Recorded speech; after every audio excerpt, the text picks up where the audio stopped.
giving us 3 lectures throughout the end of the week. So take it away, Kirsty. Okay, thanks very much. Yeah, it's a pleasure to be here. I've always wanted to come to Boulder as a student, but never applied. So I guess I could masquerade for the next week as a student. So contrary to the title that I supplied, I decided to be a bit more general with this series of lectures. I think it would be useful as the sole representative of people that work on microswimmers here, as in the sense, okay, I shouldn't have said that. I think there are other people that work on microswimmers here. Let's say from an experimental perspective, I felt it was useful just to start from the basics and give you more of an overview as to why microswimmers developed certain properties that they are well known to exhibit. So I work, as mentioned, at the University of Exeter. In case that's unfamiliar to anyone, that's in the UK, in England. If anyone's following the game, don't tell me the score. So in this Living Systems Institute in Exeter, our mission is to combine many different disciplines under the same roof. So I think there are many benefits to location, sort of locating all these different disciplines in the same building. So we can discuss the benefits of that later. So we have 3 themes: mathematics of life, physics of life, and engineering life. And some of us try to sort of span these different disciplines. So in my group, we study a variety of different organisms, some of which you may recognize, some of which you might not. And what unites all of these different organisms, despite the fact that between them they cover multiple scales in size, is the fact that they have to obey certain physical principles. And those principles are those of low Reynolds number hydrodynamics. So I won't say too much about these, but the first one here, these are diatoms. These are glass cells that move in, as far as I know, in a very mysterious manner, that they don't use any appendages, and yet somehow they can glide freely on surfaces. This guy you might recognize. This is Chlamydomonas with its 2 cilia. So this is not an animation, but this is data extracted from some high-speed movies that I did a long time ago. And these cells exhibit these types of trajectories when they swim. And then, of course, you can have variations upon this basic theme of a cell with 2 cilia. You can have more cilia. So this one has 8 of these appendages, and they swim in a similar manner to Chlamydomonas. And then we have these larger microswimmers that I will mention over the course of this week. So the idea for these 3 lectures, these are broadly categorized as a sort of basic overview of how do you swim at low Reynolds number, how do you actually overcome these physical constraints that apply to microscale movement, and then how do organisms, given that they must survive and experience this dynamically changing flow environment, how do they change their behavior in response to these types of perturbations? Are there interesting ways that they could try to manipulate the fluid environment around them? And then finally, kind of going more towards the biology. So these microswimmers, sometimes it's useful to remind ourselves, are not actually ideal or a physicist's ideal realization of what a microswimmer should be, but instead they're alive. And it's an obvious statement, but the fact that they are alive actually brings many interesting challenges associated with how to maintain motility. And in particular, I wanted to highlight certain contrasts between prokaryotic organisms, such as E. coli or other types of bacteria, and eukaryotes, such as the Chlamydomonas cells that you saw previously. So just to highlight again the scales that we're talking about, movement, obviously biological locomotion, occurs over many, many different scales. You might remark upon the fact that even plants move, so you don't have to be an animal or a microorganism. And these move in very intriguing ways that are only just about to be understood by from a biophysical perspective. And then later on, I might remark on the analogy between galloping animals and some of the species of microswimmers that we study in the lab. So as you know, these are the scales that the entire series of lectures will focus upon. And I think it's always useful to show a video from Howard Berg, and I wonder if that video has been shown already during the summer. Usually at APS March meeting, you like to play a game of bingo and see how many times this video appears. But it's such a classic that it's useful just to stare at it a bit more. And I think the fundamental distinction is the one that exists between animate objects and inanimate objects. So at the microscopic scale, you might be fooled into thinking that even these inanimate objects, make them move again, look alive. So what is it? What features and properties of this motility pattern distinguishes living from non-living organisms? And these are bacteria, as I mentioned. There should be a reference here. So these bacteria have flagella. They're very, very small. Therefore, the resolution is not that great. But nonetheless, you can appreciate that each cell has a large bundle of these individual helical flagella filaments. And once in a while, these helical filaments will bundle and then unbundle, leading to this very characteristic so-called run and tumble motility of E. coli. So as we know, at these scales, Brownian motion matters. Why is it? This is a classic question that we're able to observe these movements despite the fact that these cells are extremely small. So just as a very sort of basic example, you might consider diffusion in 1D. So in this case, you have this very simple stepping process. So you start from the origin, let's say, and you're allowed to step to the left or step to the right with equal probability. Each step size is of length L. So you might compute certain quantities that can represent this motility or movement strategy. And these quantities may be things like, what is the average position? So because the probabilities are equal, the average position is always going to be 0. So that's not very helpful in distinguishing these different motility patterns. So what about the position squared? Okay, this becomes more interesting. You have a non-zero value. And in fact, you can derive, as I'm sure you probably did in undergrad, these types of expressions that characterize the so-called mean square displacement in the activity, or that applies to this particular movement process.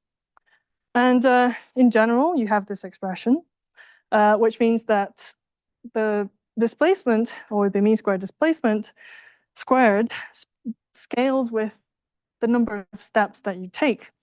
And of course, the number of steps that you take scales with time.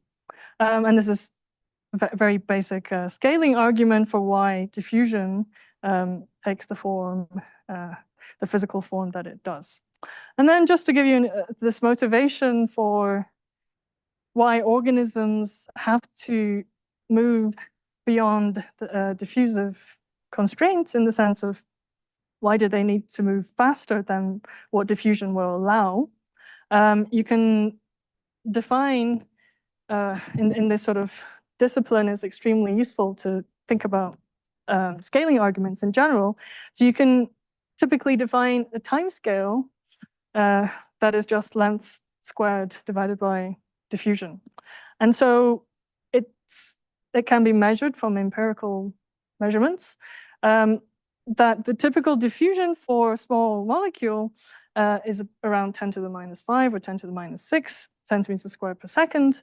And so if you imagine in this classic scenario of having a really large cell, so this is a species of plant, this is an alga, aquatic dwelling organism, where each of these cells, so these nodes, represent sort of the gaps between individual cells. So each of these cells are extremely long. In fact, they're about 10 centimeters in length.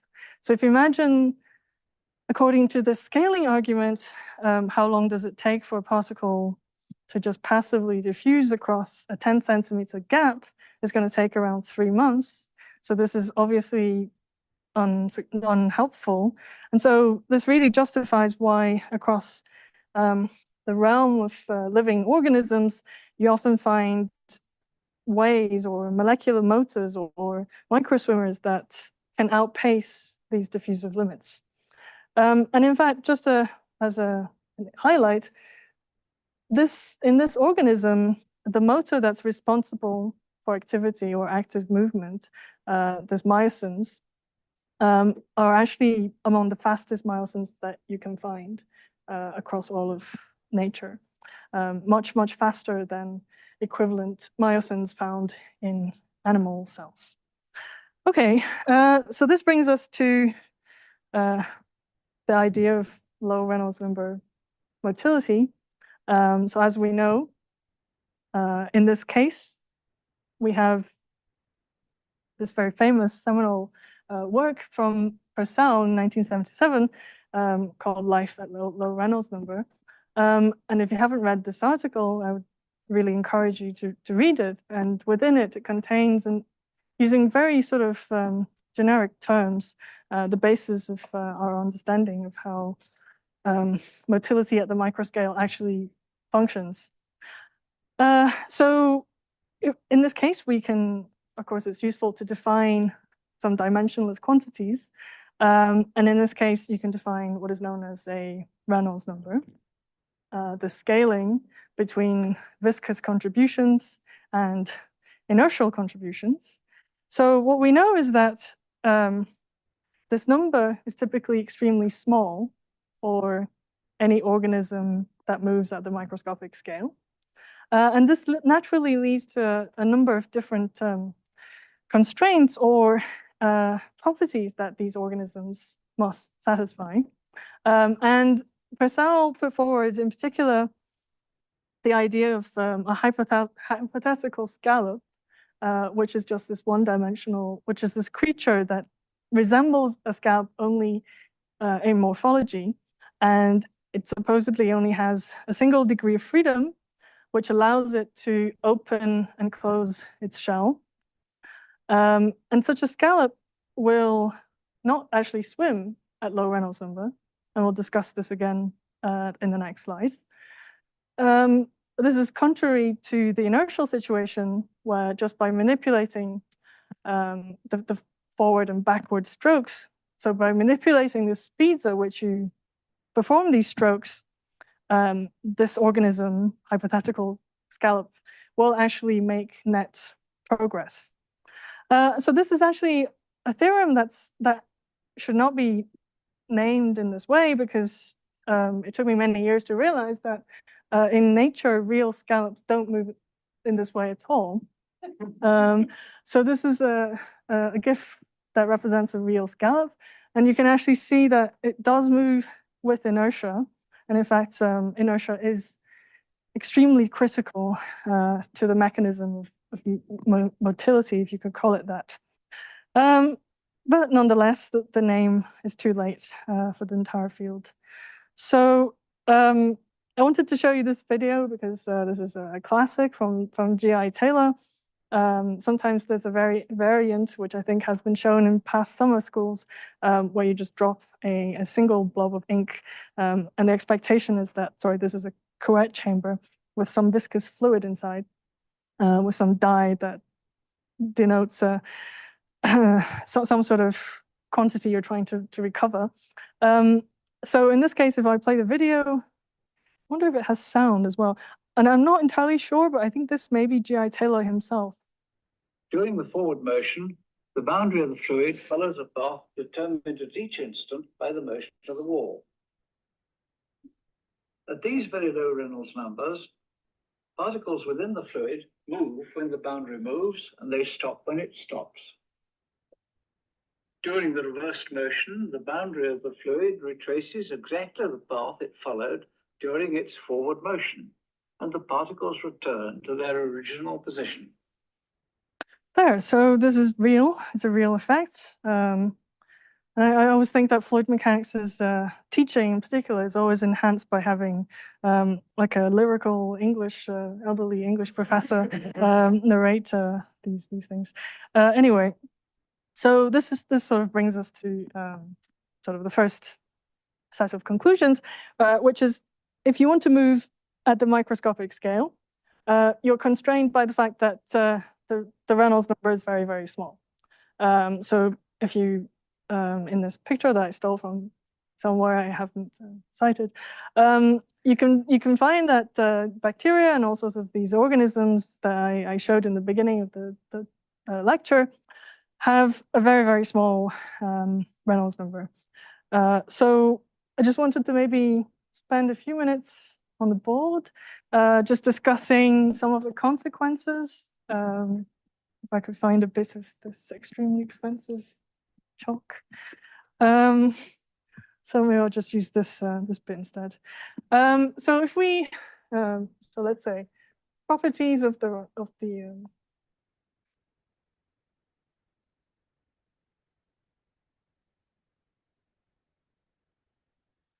so as Purcell did, we can start from these basic Navier-Stokes equations. I hope this is big enough. Let's see if I use mu. I think I use mu. So starting from these Navier-Stokes equations, you can interpret the Reynolds number in many different ways that you can find in textbooks, but I think is useful to consider 3 of these.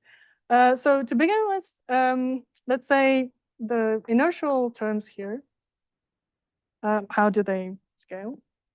So this is just u squared over L times rho. In contrast, the viscous terms, how do they scale? This is just mu u over L squared. So this naturally leads to the ratio, which is the Reynolds number. So that's kind of the canonical definition of the Reynolds number. Sometimes this is also written in terms of the kinematic rather than the dynamic viscosity of the fluid. So alternatively, you can think in terms of timescales instead. And so if you have some sort of advective timescale that's given by length over a characteristic speed, then you can also define a diffusive timescale, just as I did in the previous slide, given by rho L squared over mu. And the ratio, so now it's inverted, of the diffusive timescale over the advective timescale is again the Reynolds number. And the third interpretation that I think it would be useful to demonstrate is to think about something known as coasting. So you know that when you swim in a swimming pool, inertia is important. So if you stop flapping your arms about, you'll still keep going. And this is very different from what happens at low Reynolds numbers. So in this case, the way to think about it is if we think about viscous versus inertial forces in the problem. So from scaling associated with inertial stresses, you can derive that the inertial terms scale as rho u squared L squared. In contrast, this is highly awkward, the viscous terms, sorry, you can't see that, can you? Okay. This is why the challenge. I hope this is okay now, or maybe I should avoid using this half of the board in future. So maybe I'll just put it up here. So this, if you imagine going back to Newton's laws, this is associated with some acceleration that is F over m. So if you imagine an object in this fluid that has a density, let's call it S, rho S. So then the mass obviously scales like this. And so it's a question of evaluating how does the acceleration, or rather in this case, the deceleration of an object that starts from a constant speed, how does that scale in an inertial versus in a viscous regime? So in the case of the inertial regime, you just plug this in, and you plug this in, and you just get rho u squared L squared over rho S L cubed.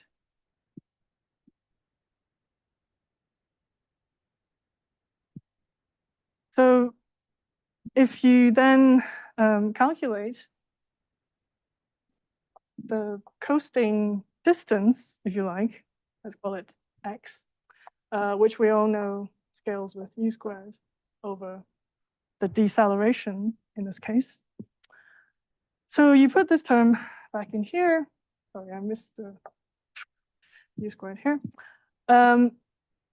This naturally then leads to this ratio, which defines a dimensionless coasting distance, if you like. And maybe I'll just label this expression applies to the inertial case. Whereas for the viscous case, the coasting distance is rather given by, I hope it's still visible. So the difference here being this extra factor of the Reynolds number. And I think, again, it's useful to try evaluating these numbers just to get a sense of how far would a bacterium actually coast if it were to stop moving. So if you take a bacterium, the Reynolds number associated with its movement, you can calculate. This is really just, let's say, 10 to the minus 4. So it's extremely small. And if you take the characteristic length of the bacterium, which is kind of 1 micron, which is 10 to the minus 6 meters. So if you multiply these together, you get this coasting distance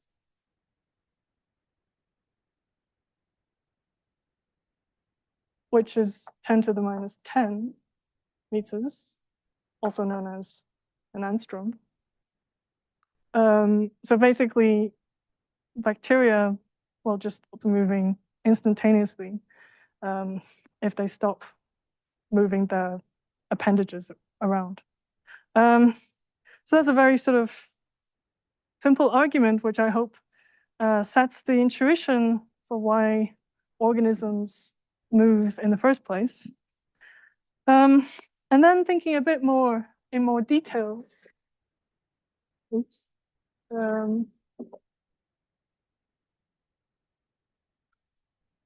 Okay, thinking in a bit more detail about how low Reynolds number movement constrains the ways in which these organisms can move, I think is useful to highlight certain properties of the equations when you don't consider these these inertial terms anymore.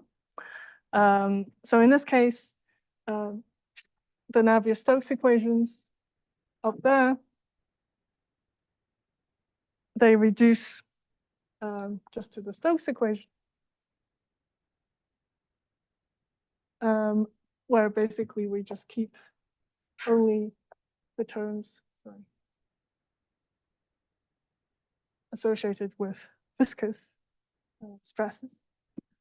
And in addition, we have compressibility. So if we stare at these equations for a moment, it's clear that they exhibit some interesting properties under time reversal. In particular, time does not appear explicitly in the equations at all. So this means that instantaneous.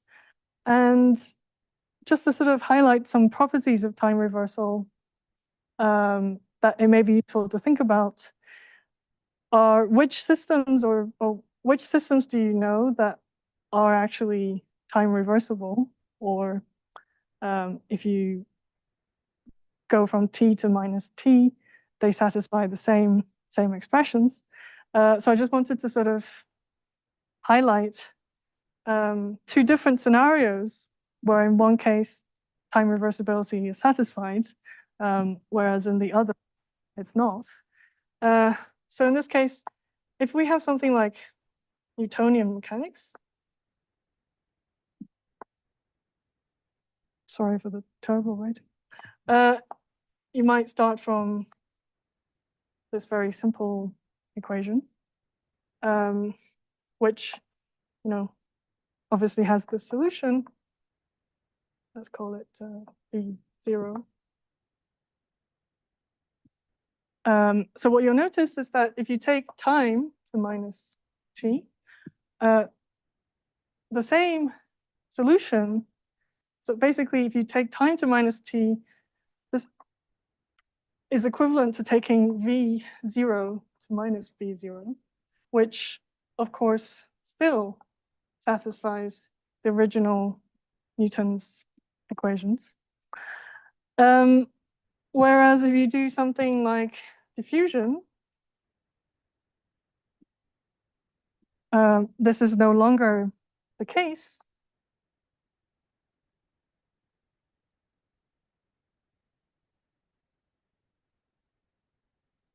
So in simple case, we consider just diffusion in one dimension. This is visible again, which admits a solution that basically looks like this.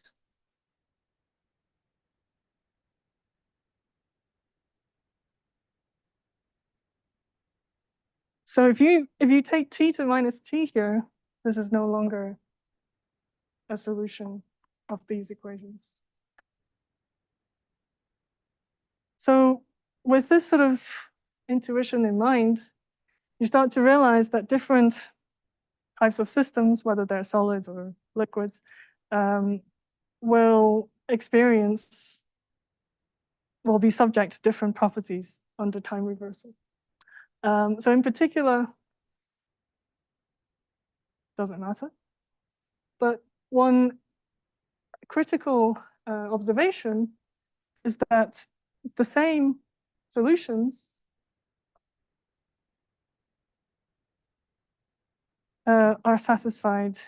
Sorry, if you take this solution and you reverse the sign, it satisfies the same Stokes equations. So the consequence for a microswimmer is what I mentioned previously in the context of the scallop theorem. If you just reverse the movement, it also satisfies the same equations. And therefore, there's no way of distinguishing forward and the backward movement.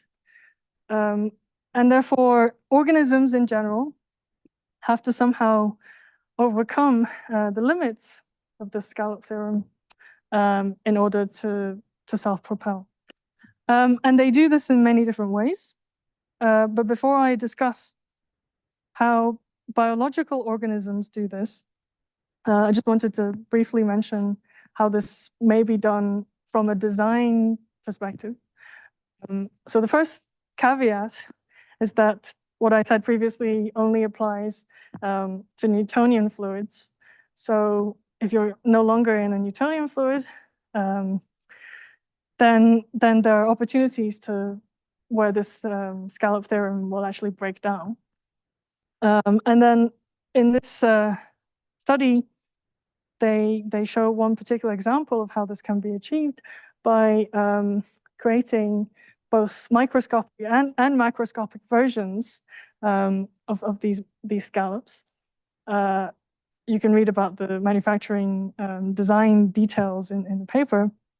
But the basic idea is that even if you were to continue with this, insist on this reciprocal actuation, depending on whether or not you're in a shear thinning or shear thickening regime, you can actually get some net progress, which is completely contrary to the case of Newtonian fluids. I won't go into the details, but you can, for example, appreciate, so for example, you can appreciate how as one of these scallops, let's say, so the top one, I think, is in a shear thinning fluid, whereas the bottom one is just in a Newtonian fluid. This one really does make net progress. It's not very efficient because over one cycle, the distance that it actually travels is actually very, very small. But nonetheless, if you build up enough cycles, then you will have net movement. So other ways that the scallop theorem is no longer valid include the presence of boundaries. For example, if you're too close to a boundary, then the effect of the solid wall will be experienced through the boundary conditions in the Stokes equations. Again, I won't go too much into detail about how these this particular study designed these swimmers, but it's probably just useful to watch this video. So these are magnetically actuated swimmers, if you like, and you can see that despite the fact that it's doing, okay, there's a bit of information about how the magnetic field is actuated. So despite the fact that it's doing reciprocal movements, it actually makes net progress because of the presence of this wall underneath this object. So that's a second way in which the scallop theorem can be broken. But microorganisms can't really rely on there being boundaries or access to a non-Newtonian fluid. So instead, the most generic way that symmetry is broken is actually by creating a non-reciprocal stroke pattern. So one thing that is kind of an obvious statement is that if you are to execute a gate, you have to return all of your body parts back to the same position after one cycle. And so this again is due to Purcell. This is one of the simplest examples you can think of, where this thing really does swim. And you can maybe think about, if you're not convinced, I would suggest you keep staring at this image on the left until you believe that this one really does swim. And just to sort of highlight, if you flip one of these arms the other way, so instead of doing this alternating stroke, you flip the arm down and then up. In that case, this alternative swimmer is no longer effective in generating net movement. So it's all about breaking the sequence of shapes that you observe during one particular cycle. So there are some interesting extensions to this, and I just wanted to highlight this paper that just came out last year, which uses this reinforcement learning algorithm to really try to consider rewarding the swimmer whenever it makes some net progress. And obviously, the more progress you make, then the more likely you're going to evolve that particular shape over time. And in this paper, they studied what happens if you sort of extend the basic 3-link per cell swimmer to something that has more and more links. So here, the red dot, I think, is just to illustrate which of these segments is being actuated at a given time. This is time during one period going down the y-axis. So you can start to see that even with only 6 links, you're kind of propagating a wave from left to right. And so this, again, hints at what, if you had the power to design a micro swimmer, how would you approach this? And so then with this knowledge, armed with this knowledge, let's kind of return to thinking about what organisms actually do.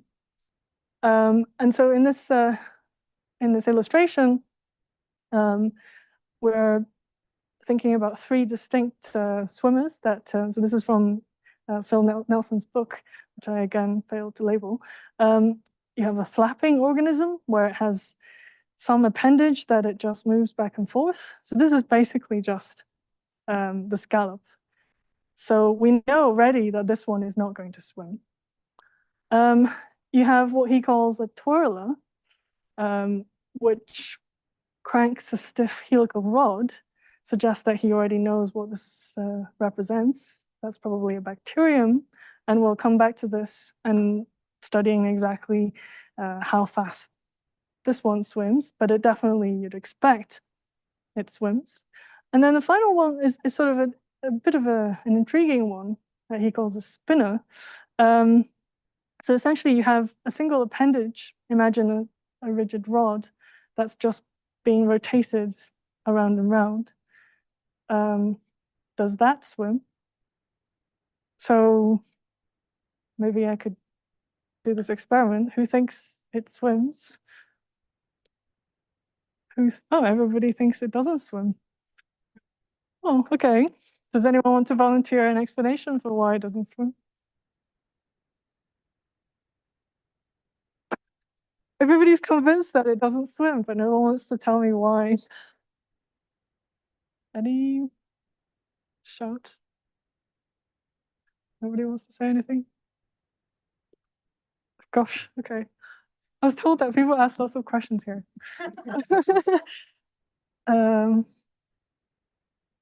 There's a third possibility. Ah, okay. Yeah, that's true. I forgot to give people time to vote for the second option. Okay, that's my bad. So, well, I've kind of given away the answer. Maybe it's useful to split this up. So if I have this, whatever he called it, did he call it? The spinner. If I'm rotating it around and around, let's assume that it moves that way. I mean, we don't know if it moves that way, but let's assume it moves that way anyway. So it's interesting that this thing has quite a lot of symmetries. So the symmetric version, kind of like this, let's say, should move that way, right? But if I just reverse the arrows, the direction of these arrows, then I would expect the same thing to move in the opposite direction. Is that the right way around? Sorry. Yes, that is the right way around. But that, sorry, I'm reversing this one. Look here. So if I now reverse the direction of all the arrows, then this thing, which I'm picturing here, should move in that direction. But then if you compare these two scenarios, clearly U equals 0. So what this means is that if you are an object that has, let's say, too many degrees of symmetry, then you can't swim either. And the same thing applies to if you had, let's say, two bacteria glued end to end to each other. So while a single bacterium would obviously swim, if you glue them end to end, the movements will cancel. And so there's no way that this multi-bacteria configuration would swim. Yes.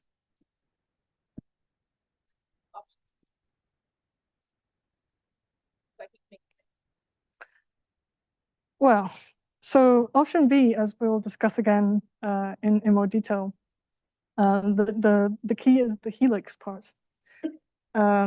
So the thing that we know about helices is that it's chiral. And so now you don't have the same problem. Or this argument can no longer be applied because it's a chiral object.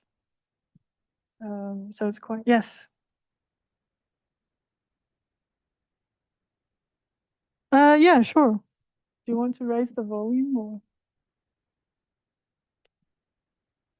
Okay. I hope that's, is that any better? Okay, perfect. Okay, so we've established that there are some ways to actuate these appendages that admit swimming, net swimming, but other ways are not allowed.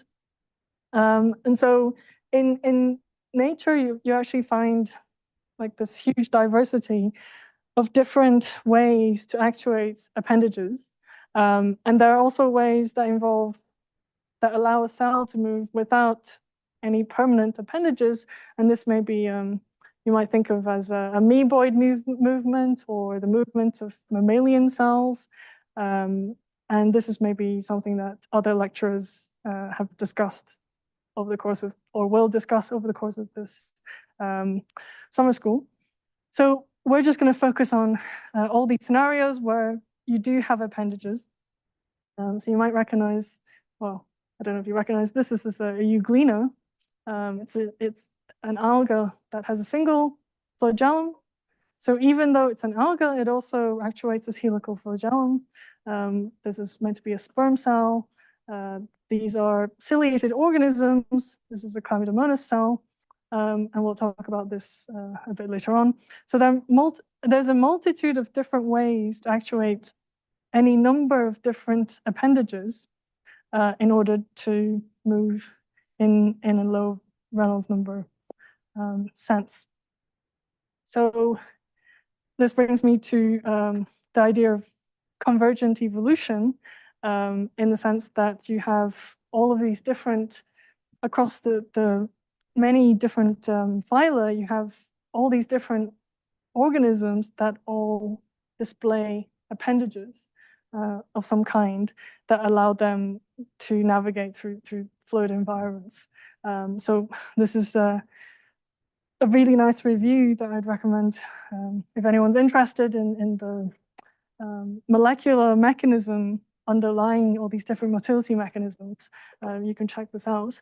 And I think this drawing is even to scale as well. So the first one that you have, the largest of all these three appendages, is the cilium, also known as the eukaryotic flagellum, which is quite confusing if you think about it, because obviously then you have the bacterial flagella, and these operate in entirely different ways, and their composition is also entirely different. What's interesting is that you have bacterial flagella as well as archaeal flagella, and even though they look very similar, again, you have this rigid helix being propelled by a rotary motor, and in this case, it's also a rigid helix being propelled by a rotary motor. there are some distinct differences in the fuel supply, if you like, that underlies these different movement mechanisms. And so how do these constraints further lead to certain preferred ways by which these different organisms move? And so this brings us to the first observation, which is that all of these filaments are filamentous. So they are very, very slender, is the point. So what's the benefit of being slender?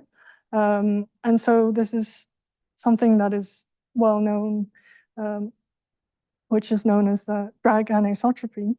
And to really appreciate why, where drag anisotropy actually arises, we can think about this problem in a series of steps.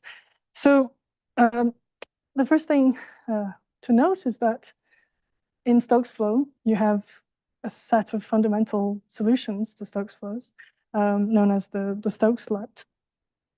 But essentially, what happens is that you're solving these equations subject to a delta function forcing resembled by this vector f. And this induces a local flow field given by this expression here. And so I think it's useful to just maybe picture what happens when you try to compare the flows in line with the Stokes-let position and the flows that are perpendicular to the position of the Stokes-let. And so if you imagine that this force is located at the origin,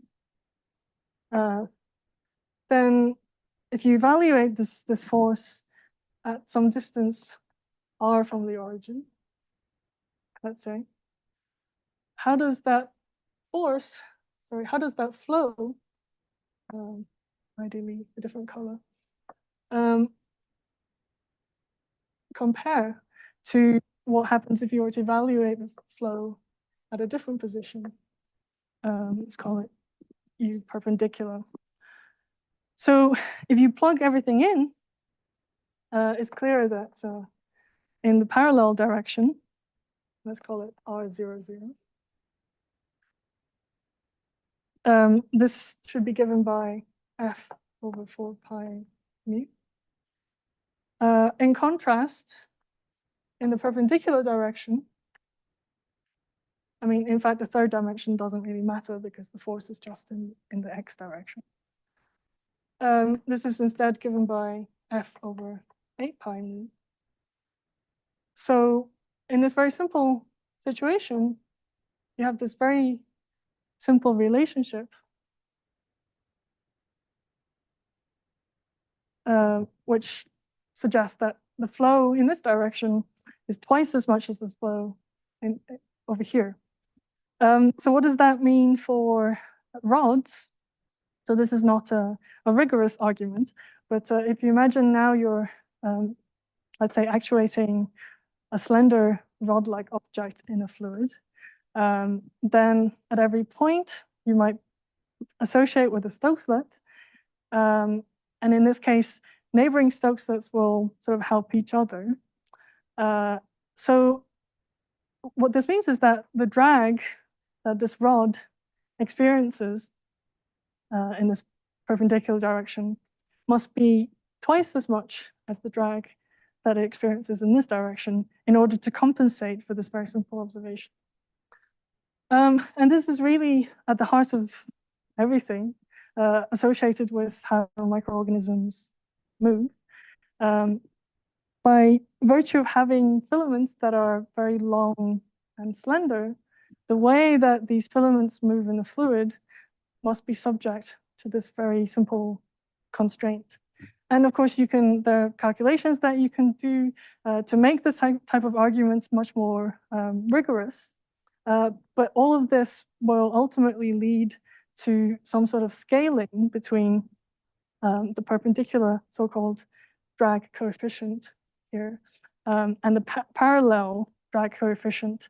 And it's almost always this factor of 2. And of course, this depends on some other caveats, but on the whole, the scaling does hold. So given this requirement, and suppose that you have an arbitrary hypothetical swimmer that has an appendage that undergoes some periodic stroke pattern that allows them to swim, what other constraints have to be satisfied in order for this to be a completely low Reynolds number swimmer? And then the key here is again the observation that the Stokes flows, these equations here, are linear, and therefore this suggests that certain relationships between forces and torques versus speeds and angular speeds have to be satisfied. And there is a theorem known as the reciprocal theorem, which basically is an expression of the fact that mixed virtual works are equal. So if you have two solutions, let's say, characterized by, two solutions to the Stokes equations that are characterized by U1 and sigma 1, where sigma is the stresses in the fluid, and another set of solutions U2, sigma 2, then they always have to satisfy this relationship. And from this relationship, you can derive certain properties of these matrices. For example, why is it that these off-diagonal components satisfy these relationships? And there are two sort of equivalent formulations, either depending on the problem that you're trying to solve. So there are certain situations where one version may be more convenient than the other. And in all cases, what you have to satisfy at the end as well is force-free and torque-free conditions for this to be a fully zero Reynolds number swimmer. And so given these requirements, we can consider in using a few sort of case studies or develop an intuition for how different types of microswimmers with different morphologies and different ways to actuate their appendages actually make net progress. So the first, maybe simplest situation is associated with planar waves. So as we've been discussing, one of the key ways to break this this symmetry, this time reversal symmetry, is by producing waves along these filaments. The other way is by rotating a chiral object. So this form of locomotion is associated with sperm flagella, for example. So if you imagine a sperm cell, normally it has this undulatory flagellum that is several times longer than the size of its own body. And it propagates these bending waves down this filament that allows this entire object to swim.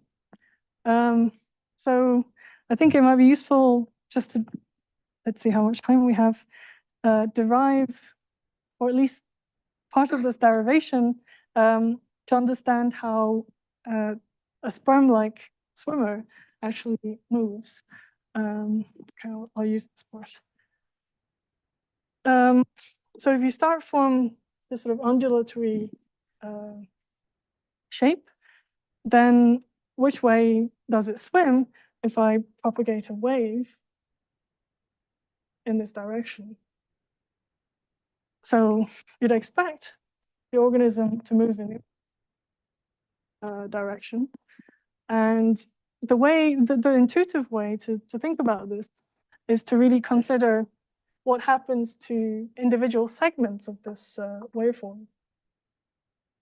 So if I have this infinitesimal segment labeled in this position here, then as the wave propagates from left to right, you'd expect this segment to go upwards, let's say at some speed v.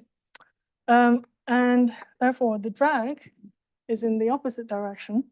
And as we know from drag anisotropy, the drag in the perpendicular direction is going to be about twice as much as the drag in the parallel or the tangential direction.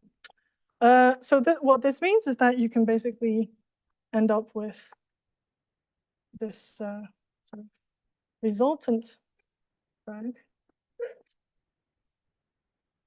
which is points slightly to the left. Question? Yes. Can you see that, or should I? Nope. Good. Maybe I should make these arrows larger as well. Okay, so as I was saying, the local element of this flagellum deforms by going upwards as the wave propagates. And then what you have is this, if I make the arrows really large, in reality, this is obviously not to scale.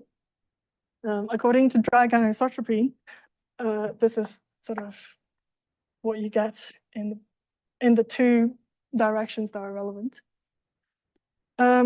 So the resultant drag points slightly to the left. So this means that all of these segments, let's say this segment, will also have a drag that points to the left. So the basic idea is that if you sum up all of these different contributions, then the whole thing has a contribution to the left. And therefore, yes? Can you draw out the safe graphical argument for one of the segments that's right. So if, in this case, you have a little segment here instead, the wave is propagating this way. So locally, the speed is in the opposite direction. So if you imagine, maybe it would help if I start. So imagine the movement of the wave crests along this this filament. So the wave crests, if you were to observe this, would move in that direction. And so, I don't know, maybe at a slightly later time, it would look like this. Can anyone see the dashes? This is where I need to improve my Blackboard etiquette. So you can see maybe better from here that when you're looking at this segment, it will move upwards, whereas this segment moves downwards. I hope that's clear. Yes, question. When you draw the dash, yeah, it's clear that like it's moving to the right, so it's kind of like reactive motion. So that makes sense. Yes. Like why is it moving up, but the force is not down? Just like viscous. Right, because of drag anisotropy. So if you resolve, maybe I should do this more clearly. So if you resolve this motion into, let's say, parallel and perpendicular components, according to drag anisotropy, you're going to have a different coefficient in front of this V. And because the coefficient in front of the V parallel is half of the coefficient in front of the V perpendicular, this leads to the scaling of these arrows that I tried to suggest. What friction along different directions?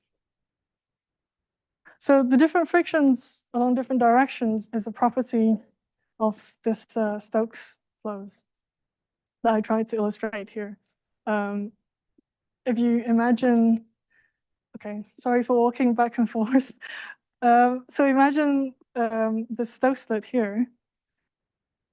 So just by, if you not convinced in the previous slide, I think it was, you can substitute these positions into the expression for the Stokes slit. So basically evaluating this flow field at these different points. So that will give you an idea of why is it that the flow, it's also quite intuitive.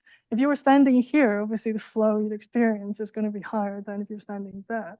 But I think this really just formalizes how much of that is that difference in this context.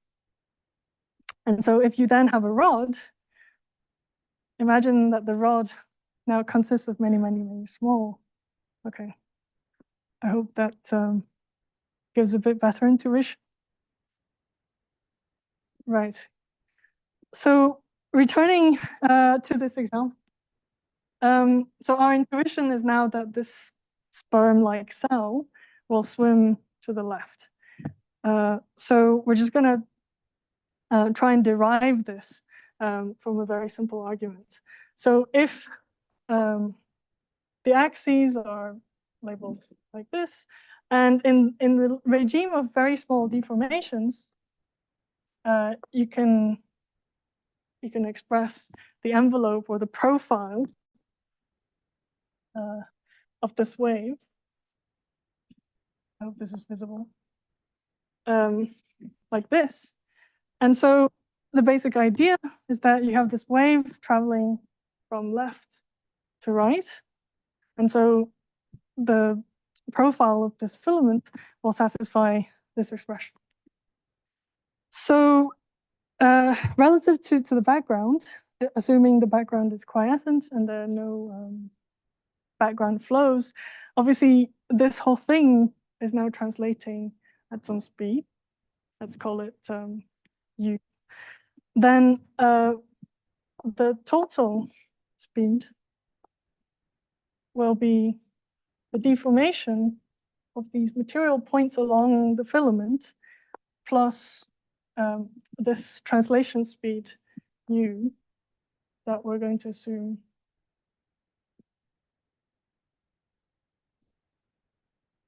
I hope that's visible. So this is then given by sorry, this is meant to be, maybe I should call this V instead. Okay, I'll call this V. And this U then represents the translation of the entire swimmer. Sorry. Yes, sorry. So you have deformations along this filament. So if you were to, this V is kind of like the V that I was, now it's a confusion of different symbols. This V is really that V. So if you were just to observe the filament oscillating at this location in the next time, as we mentioned, it should go upwards. So locally, the filament deforms. So that's the deformation velocity according to this illustration here. This U here is what we expect. And this is the unknown U that we're trying to solve for. This is what we expect the swimmer to swim at, the speed U to the left. So we're cheating a little bit by assuming that U is given by this U minus U00, where now capital U here is just a scalar, because we have some prior knowledge or intuition about how we think the thing will swim. Because if you think about this diagram again, any forces in the transverse direction will balance. And so it's only, if it swims at all, it will have to be in, according to our argument, it has to swim to the left. So, yes.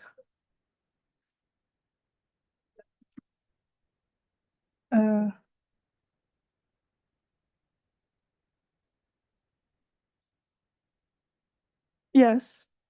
Sorry, I haven't finished writing this yet. That's why. sorry, was I? Yes. So I'm just gonna, okay, I guess I decided this was going to be 2D. Sorry, I hope this is still visible. Yes, so the deformation we expect to be just in the vertical direction.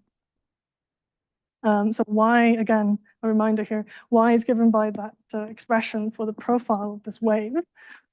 And so if you sum these up, this is the expression for the flow at any point. I hope that makes a bit more sense.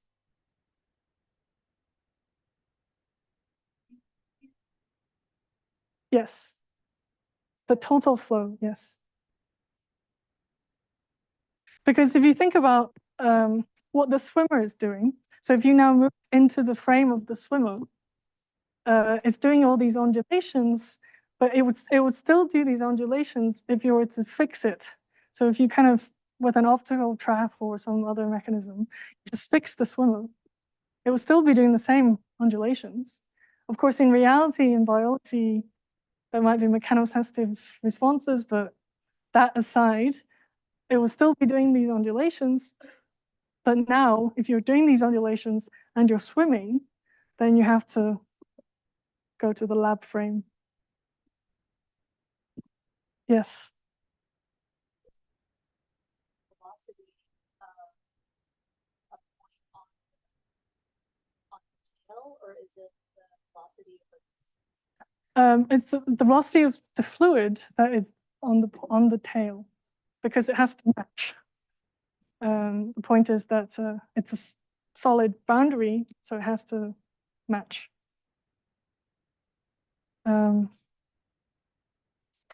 I hope that makes sense.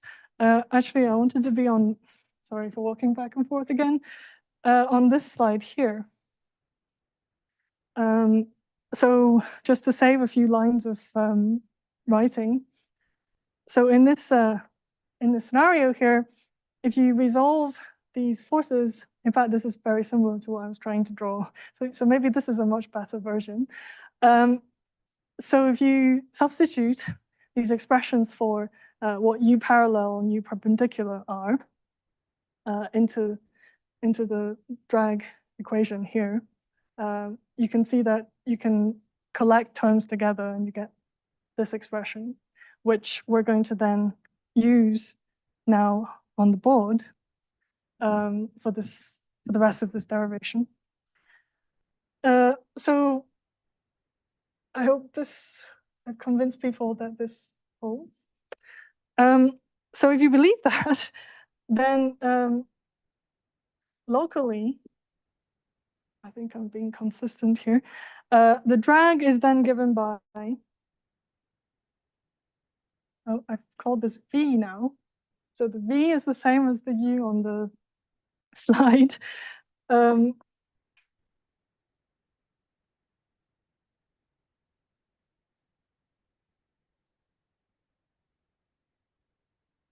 Okay, so here, P represents the tangent, local tangent at every position.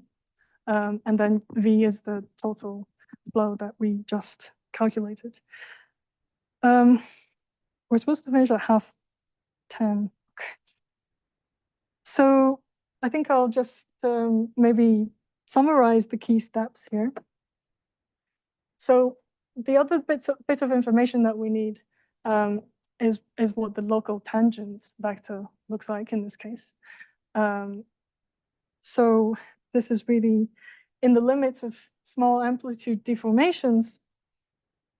I mean, it looks like something like this.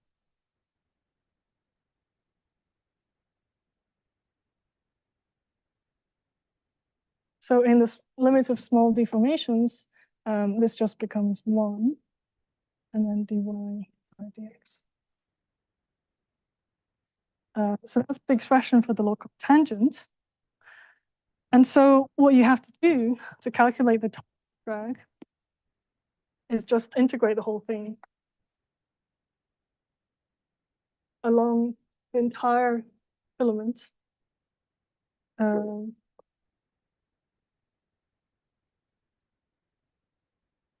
So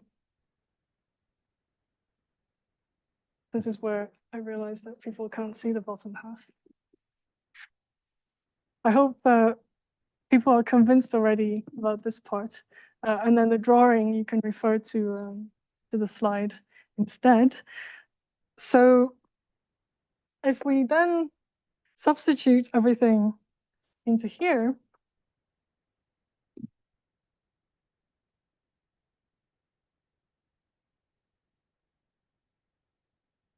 sorry, I should just finish this.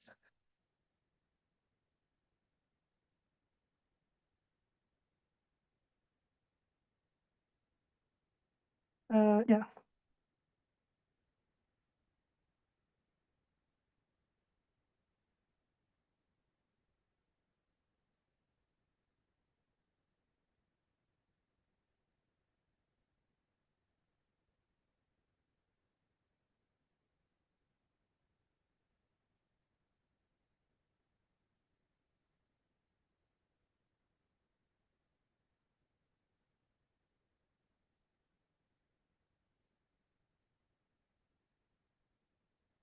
Okay, so it's essentially just algebra at this point. If you substitute everything into this integral, you'll get something that looks a bit like this. We can make one further assumption. Again, this is small amplitude deformations, that ds is approximately dx. And you assume that there's an integer number of wavelengths along this entire filament. Interestingly, in nature, that's not always the case, but for the purposes of our calculation, we can just assume it's an integer number of wavelengths. And given this expression, we then have to equate what happens to the flagellum versus what we expect for the head. Maybe I should switch the order of these things.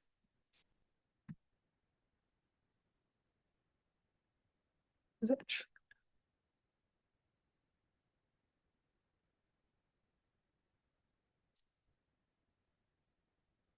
Where you have too many blackboards. Okay, I'm going to use my right hand.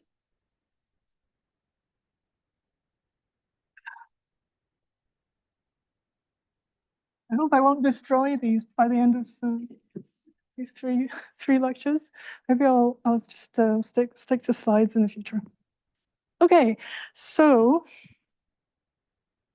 we have this expression for the total drag that you get from summing up all these contributions due to the deformation, local deformations of the waving filaments. And then this whole thing has to then satisfy, because it's a force-free swimmer, that the total forces have to sum to 0. So for a spherical, sort of just a sphere, you have this well-known expression for the drag on the head, which we're just gonna, in fact, I simplified it even more. Just gonna call RH U. So this is just some scalar quantities at this point, where U is this unknown swimming speed that we're trying to solve for. So if we then obviously have this, sorry.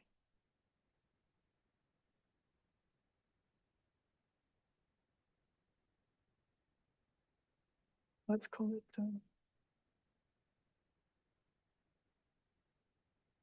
yes. So then the force balance must be satisfied at this point.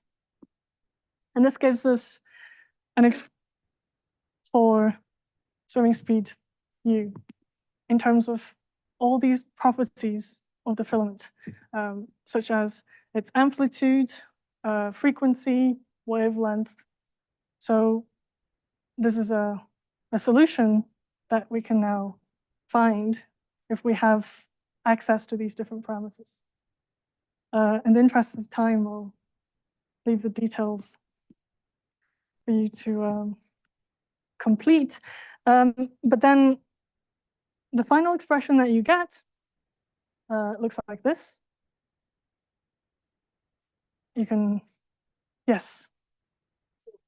The expression of head, like you were assuming is sphere, but the hydraulic graph sphere, or is just an arbitrary shape of an RH equivalent hydraulic gradient? In this case, it's just an equivalent. So obviously, in the case of a sphere, then you would recover the 6 pi mu scaling, 6 pi mu r scaling. But in the case of an arbitrary shape, you can always, because of the scaling that I mentioned before, the linearity of the Stokes equations, you can always assume that it takes the form some constant that summarizes all the morphology of the shape of the object multiplied by the speed. So it's an effective head radius, if you like. So in terms of this effective head radius, which actually appears down here, you have this expression for the swimming speed u that we're trying to solve for. So a few observations. The first is that here we're not assuming anything about the relationship between the drag coefficients in the two directions. We just know that if they're different, then this term is going to be non-zero. But in a perfectly isotropic scenario, there is no swimming. So that's, again, highlights the importance of drag anisotropy for low Reynolds number hydrodynamics. So because of the fact that this is not equal to 1, there is the opportunity for net progress. In this bit here, the other thing that you might notice is that if the effective radius of the head was 0, so if you have no head, if it's just a sperm cell swimming with no head, then this whole thing just goes to 1. So it is actually possible to swim without a head. So that's one interesting consequence. And the other is then what happens if we were to compare undulating a filament with rotating a helical filament. So I was going to do this on the board, but I think I will just summarize the key steps. So in the same way that I did above with the undulating filament, it's instructive to think about a helical filament. There's an attempt to draw a helix. Well, you'll just have to believe me. So obviously the handedness of this helix is important, as well as its rotation direction, or the sense of rotation. So here, does this look like a right-handed helix to you? I'm trying to, this is not. Okay, so here's some attempt to do some shading. Does that look more like a right-handed helix?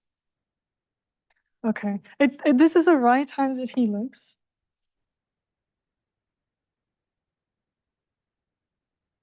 Which is rotating clockwise. Any guesses which way the cell swims? Sorry, from the back, from the right.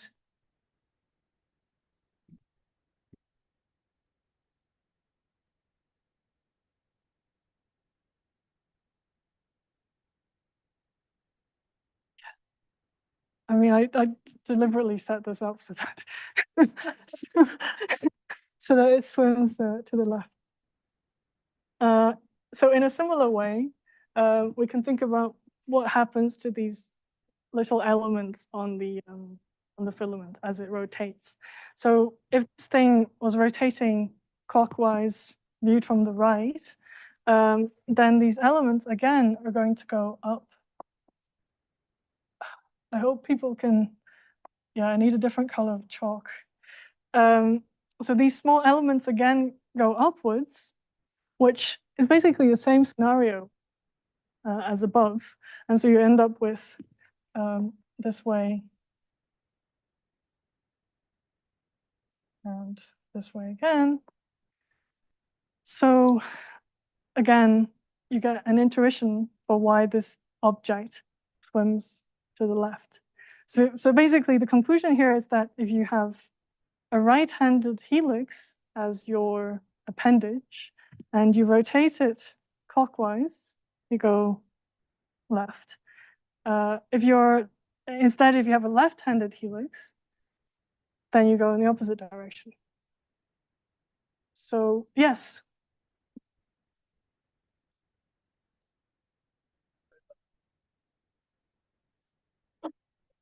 That I think you have to, I mean, you can draw some more pictures or you can actually do the calculation.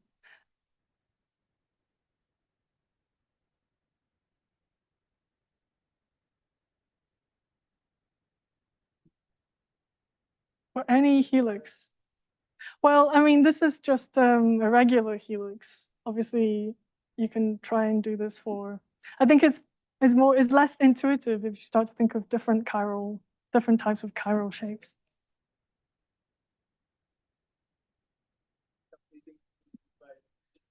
Ah, okay.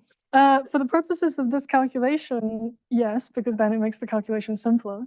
But for the purposes of the organism, no.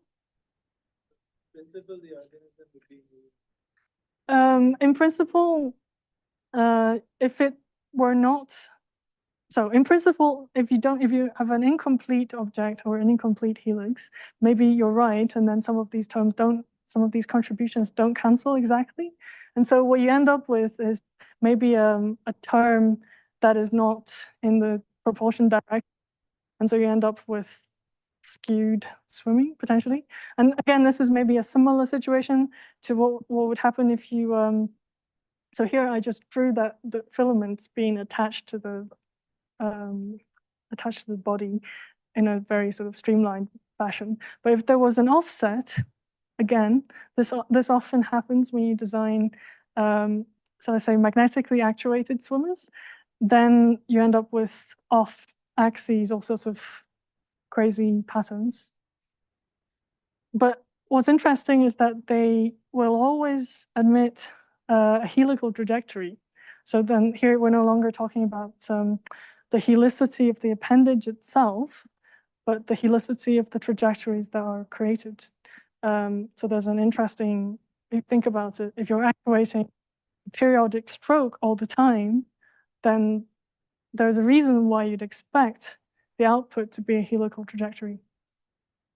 But maybe I can also speak more about that next time. So the interest of time, I'm going to not do the rest of this on the board, but if you can follow this reference here, and then you can find the exact solution for the scenario that I've outlined. And what's the key is that under these assumptions, you're able to solve for the swimming speed u and also for the rotation of the head. So one observation is that because the tail, the rigid helix, rotates at a certain angular velocity, in order to make sure that the entire thing remains torque-free, the head has to rotate the other way. Balance. Is there a question? And so in reality, because the head is much bigger than the width of the head is much bigger than the width of the filament, in reality, the tail rotates at much higher rates than the head.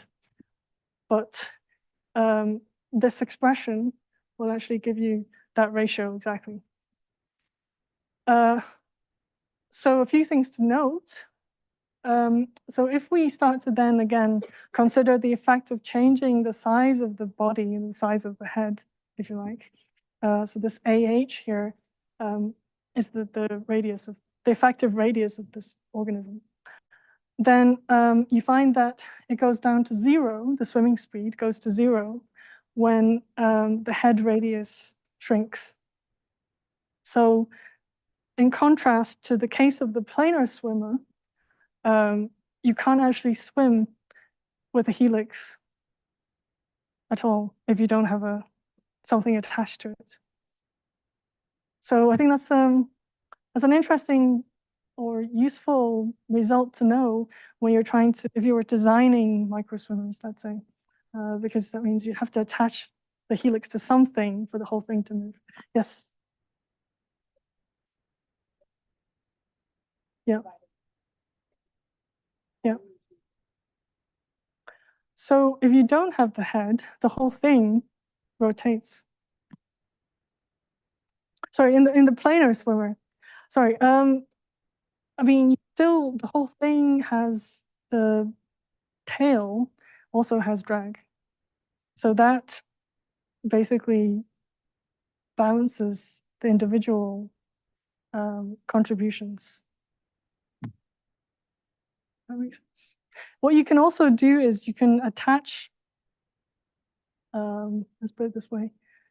Imagine that you're attaching a helical filament to a head, but it's not a rotary motor at the base. So as we'll come to later on, you can, so in eukaryotic flagella and in cilia, for example, where you have distributed actuation, the way that you can still generate helices, but the mechanism of generating helices is different from what happens in the prokaryotic case. But in that case, you don't have this counter rotation anymore. I don't know if that, maybe we can discuss this later. Somehow, okay. So I'll just finish off this section by highlighting some consequences of this helical swim. Sorry. Yes. Yes, this does actually.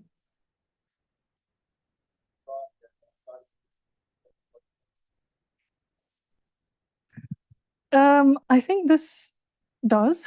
This is in fact this slide. So this exact scenario has been studied in this paper. In fact, in the references in this paper, this is a review. And so what you can consider is in nature, you find all sorts of different configurations of these helical filaments. Some of these are left-handed, some of these are right-handed. They have all sorts of different wavelengths and other properties as well.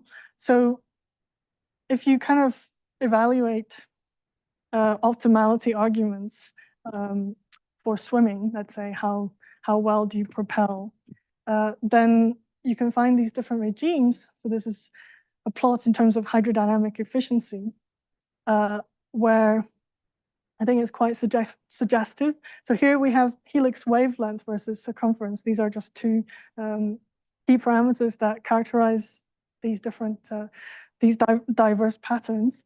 And so what you find is that these are true data points, if you like, that people have obtained from experimental recordings or experimental measurements.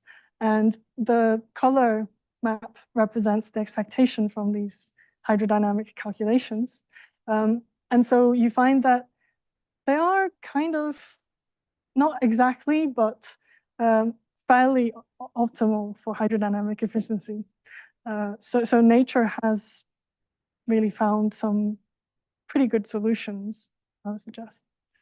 So I think we're out of time, so I'm just going to end today's lecture here, but we'll continue these arguments tomorrow, in particular, trying to examine in some more detail this concept of convergent evolution in organisms that have appendages.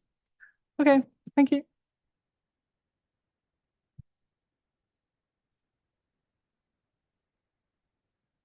Right, so you get 15 minutes to stretch your legs.